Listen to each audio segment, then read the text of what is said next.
Assalamualaikum warahmatullahi wabarakatuh. Bagaimana kabarnya hari ini? Mudah-mudahan tetap semangat dan siap mengikuti pembelajaran pada hari ini.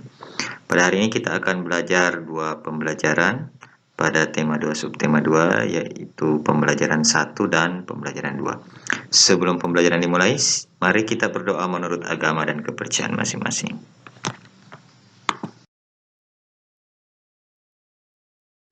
Kita memasuki pelajaran pertama, yaitu faktor-faktor penyebab gangguan pernapasan. Faktor-faktor yang dapat menyebabkan gangguan pada pernapasan, yang pertama faktor fisik.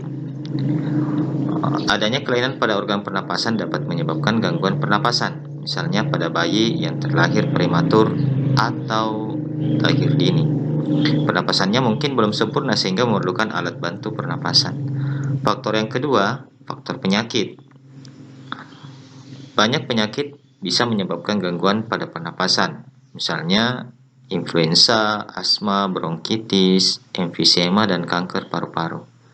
Kemudian yang ketiga, faktor lingkungan. Lingkungan yang tercemar bisa menyebabkan gangguan pada pernapasan, karena kita bernafas menghirup oksigen. Lingkungan yang kotor, asap kendaraan, asap pabrik, dan asap rokok yang mencemari udara sehingga menyebabkan udara tercemar, otomatis oksigen juga akan ikut menipis, dan pada saat kita bernapas, pernapasan akan terganggu. Selanjutnya, penggunaan kata tanya. Masih ingatkah kalian pelajaran sebelumnya tentang penggunaan kata tanya yang digunakan untuk membuat kalimat tanya? Yang kita ulas kembali ya, supaya lebih jelas lagi. Kita akan bahas bagaimana kata tanya dan penggunaannya, serta contohnya. Pertama, kata tanya apa? Penggunaannya untuk menanyakan hal atau sesuatu. Contohnya, apa yang sedang kamu lakukan?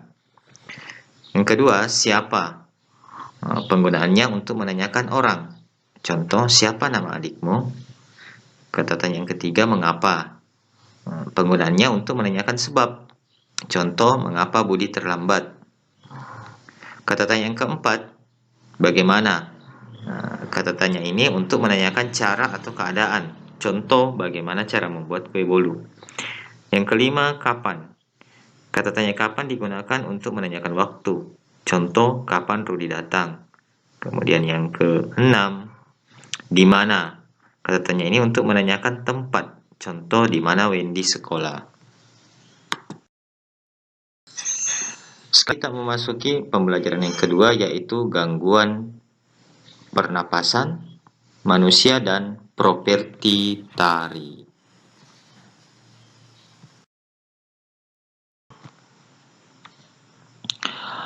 Gangguan pernapasan yang akan kita bahas yaitu asma. Asma merupakan penyakit penyumbatan saluran pernapasan yang disebabkan oleh alergi. Pencetus alergi misalnya udara dingin, rambut, bulu, kotoran, debu, atau tekanan psikologis yang bisa menyebabkan orang tiba-tiba asma. Gejala awal penyakit asma berupa 1. Batuk terutama pada malam atau dini hari. Kemudian yang kedua, sesak napas. Yang ketiga, napas berbunyi yang terdengar jika pasien mengembuskan napasnya.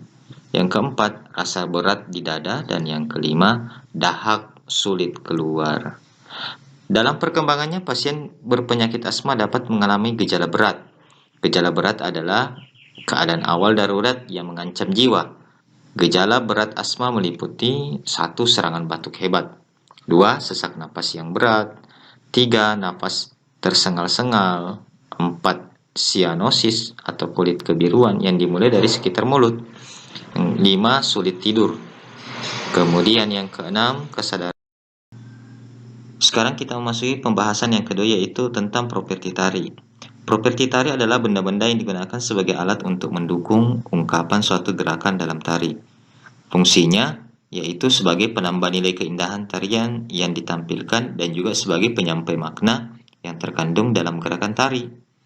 Contohnya, tari kelana topeng.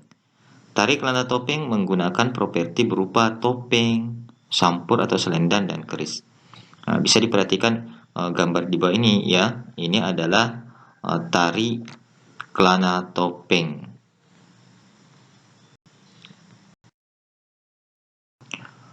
Berikut beberapa contoh tarian daerah dan properti yang digunakan. Ada tari baksa kembang yang berasal dari Kalimantan Selatan.